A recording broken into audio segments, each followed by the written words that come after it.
Still working on the barn doors. As you can see, we have them on the barn, but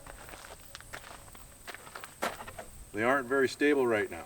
So we have to figure out a way to keep them from swinging, but we also don't want to impede going in and out of the barn right in the doorway. So we don't want a channel right in the doorway, and we don't want a track or anything like that. So it just so happens I have some old C-channel hanging around, and this is almost exactly the right width, perfectly, and it just slips underneath the doors. And so what we'll do is we'll cut a little 2-inch piece, two 2-inch pieces, and we'll go ahead and stick it right at the edge of the opening and secure it to the concrete, and we'll put a little stop on the door to keep them from swinging too far either direction, and this C-channel will keep the doors in place.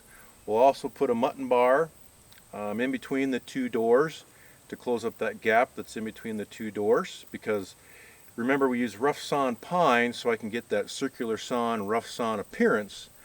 Well, with rough sawn pines comes some how do you say that word?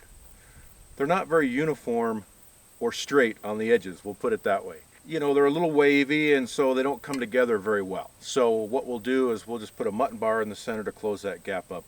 Haven't decided if I'm going to mutton the hole inside on every seam. I don't know if that's necessary, but we do kind of want the center dividing strip on the door to be sealed up for sure. So we'll do that. That way they'll hang in the same plane with one another, and these will keep them in line. And then we're also going to trim out the opening, and I'll kind of show you how we're going to deal with the gap between the doors and the opening, because we do have to have a gap there for the door hardware, because remember they're sliders and they're not on the outside, they're on the inside. So we do have that problem we have to deal with. So I think I've figured out a way to deal with that. So let's get to it.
Well, I must say that's the first time I've ever done that. I really like this shirt too.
calf who's looking for his mom over there apparently.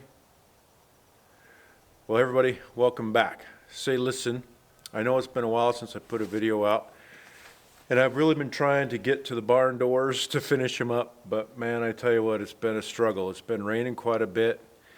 We've had some personal issues that we had to deal with Zippy. He's not doing the greatest, so we were dealing with that, trying to quite frankly decide, you know, whether or not we're going to have to make a hard decision there.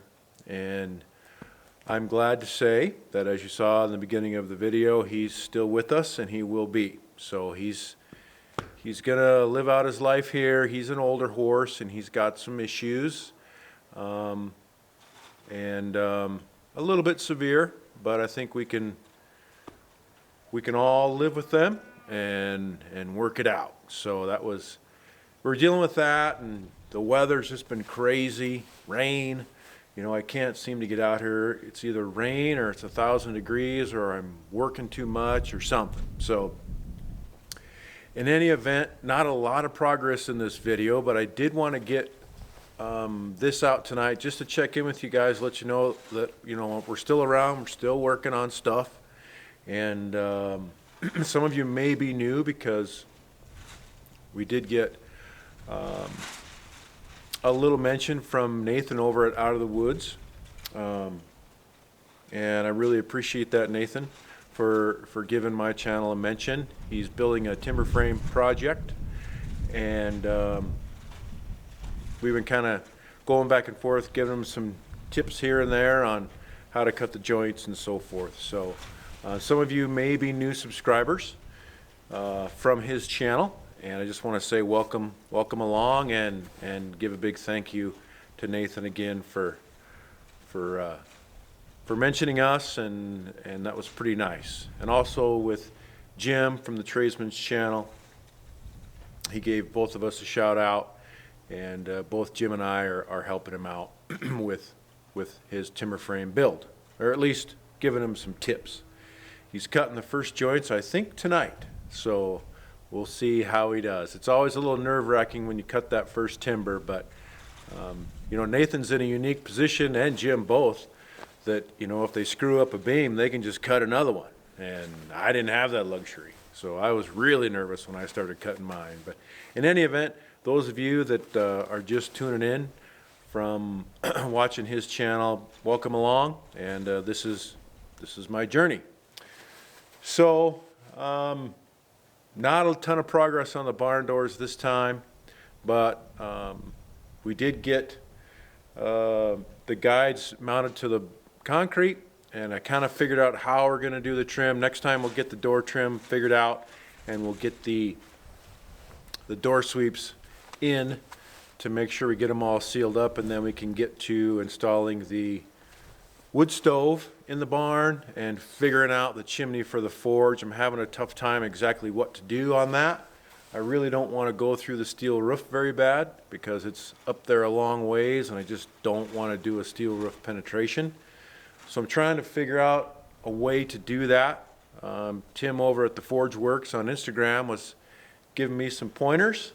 So I've been working with him a little bit on that, and so we'll figure it out. But in any event, thanks for tuning in again. I really appreciate it. Like I always say, be sure and hit that like button. Give me a thumbs up if you like kind of what we're doing on this channel. Be sure and check out Instagram and Facebook, because we do have content on both of those that we don't have here. And more progress next time, I promise. We'll see you then.